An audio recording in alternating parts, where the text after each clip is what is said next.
Hello, my name is Dave. I'm a real estate agent in Singapore that specializes in new launches. In this video, I'm going to explain to you about the payment scheme for new launch property. For example, what component can you pay in cash and what in CPF? And then I also let you know the stages of your payment. So for this example, I'm going to use a typical one-bedroom unit in District 9 that costs 1.4 million. We are going to take a 75% loan with the 30-year loan tenure. So at the show fact, after you have selected your choice unit, you need to give a check of 5% based on the selling price. And then the developer will hand you a document called the OTP. And within 2 weeks, they will send to your lawyer the sales and purchase agreement, which your lawyer will ask you to go down to sign them. When you are going down, you also have to prepare the 4% buyer stamp duty. For this, you can actually pay in cash or in CPF. However, even if you are using CPF, you still have to prepare this 4% beforehand, because your lawyer will need the time to write into CPF, then they will reimburse you this 4%. And since we are taking the 75% loan, the other 25% is the down payment. So you have already settled your 5%, then you still have to pay the other 15%. Again, this can be cash or CPF, but need the reimbursement method for the CPF. And all these things will be done within 8 weeks. Other miscellaneous cost is your lawyer's fee and then the loan stamp duty. Just now we have already paid the 20% down payment. So the other 5%, let's say the time where you have done all the payment and then they have not completed the foundation work. So you have to pay the 5% later. And this 5% can be in cash or CPF. The other 5% will be from the loan. When they have completed the other building structure, you pay progressively. For example, for the $1,800, you pay for 6 months.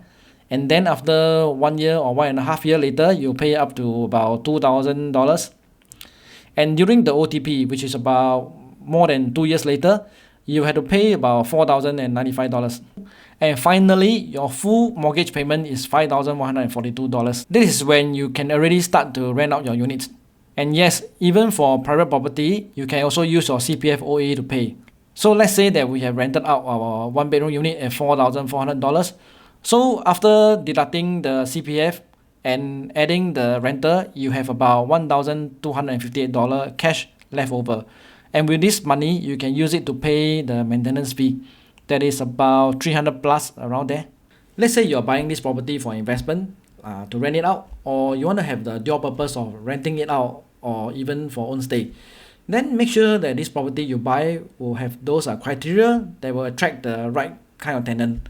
For example, they are good quality tenant and also they are able to pay the high rental that you're asking for. So in this area, how much rental can we actually ask in District 9? Later I'll show you some UI record, then we will see that what kind of rental that you can expect.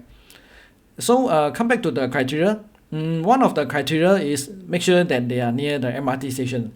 For example, those who are like within 300-500 meters, those are good location, right, from the MRT station. And also that is it easy for daily living? For example, are they near restaurants, eateries, or even hawker center? Are there shopping centers around? Those who are buying a property in District 9 or District 10, usually your tenants, they are the expatriate, right? The expat, those who are foreigners coming to Singapore to work. And you need to understand their kind of lifestyle. Are they belong to those who are like Singaporean, they only want to eat in a hawker center? Or do they also want to eat food from their own country? So all this we have to take into consideration. And also what kind of activity do they enjoy every time when they are having their off day? Alright, so all this will help you to attract the kind of tenants that you are looking for. Then the other one, beside the rental income, how about the price appreciation? What are the criteria that will affect the price next time when you sell them? For example, you're going to sell them 5 or 8 years down the road.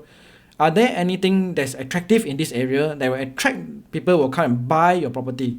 Now I'm going to introduce to you an upcoming new launch that is surrounded by 3 MRT station and is also less than 400 meters from the River Valley Primary School. It is very near to the Somerset MRT station. It's about 560 meters, and then to the Fort Canning MRT station is 600 meters. And then also to this new Thomson East Coast Line Great World MRT station is 600 meter, and it's very near to the Singapore River. This District 9 new launch property is called the Hill House. This is a 999 years property. Hill House is not a mass market condominium where you can have 2 or 3 swimming pool. What Hill House does have is a sky pool, and beside the sky pool there's also a little mini bar where you can, after your swim, you can actually go up to the bar to have a drink. This they call it the island.